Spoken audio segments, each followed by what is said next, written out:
Alors, nous devons, dans cet exercice de niveau terminal, montrer par récurrence que pour tout n entier naturel, c'est-à-dire 0, 1, 2, etc., on a la propriété suivante. 3 puissance n serait supérieur ou égal à 1 plus 2n.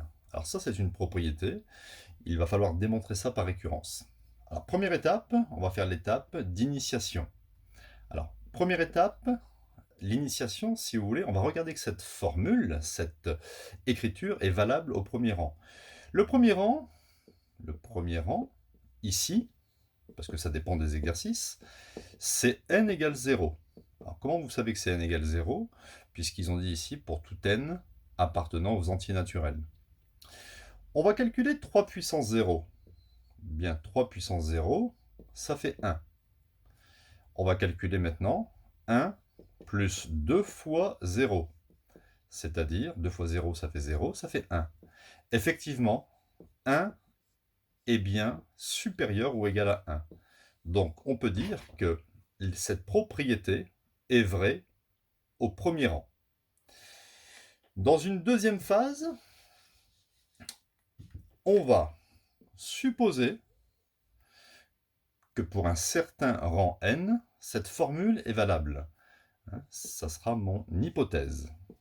On dit aussi l'hypothèse de récurrence. Donc, la deuxième phase s'appelle l'hérédité. Donc, on suppose que cette formule est valable et on va montrer que la structure de la formule reste valable si on remplace petit n par n plus 1, c'est-à-dire au rang suivant. Montrons que 3 puissance n plus 1 va être supérieur ou égal à 1 plus 2 fois n plus 1. Bon, vous voyez, ce n'est pas très dur. Vous recopiez simplement ça, et au lieu de mettre n, vous mettez n plus 1. Montrons que, alors je vais mettre ici pour aller un peu plus vite MQ, mais vous dans la rédaction, mettez bien montrer que. Montrons que 3 puissance n plus 1 va être supérieur ou égal, alors si je développe ici, ça va faire 2n, plus 2 fois 1, 2, 2 plus 1, 3.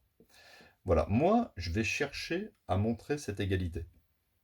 Et il va falloir que je parte ici de l'hypothèse. Parce que retenez bien une chose, quand vous faites de la récurrence avec des inégalités, vous partez toujours de l'hypothèse pour atteindre ici ce résultat.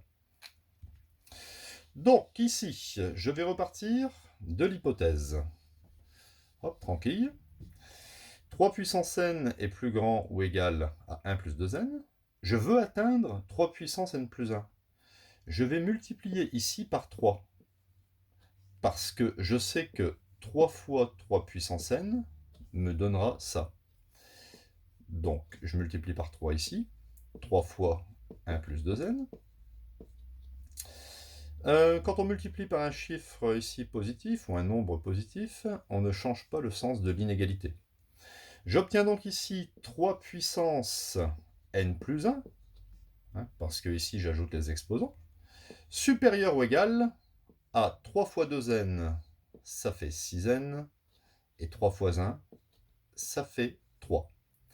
Alors vous allez me dire, ah, 6n plus 3, c'est pas tout à fait 2n plus 3.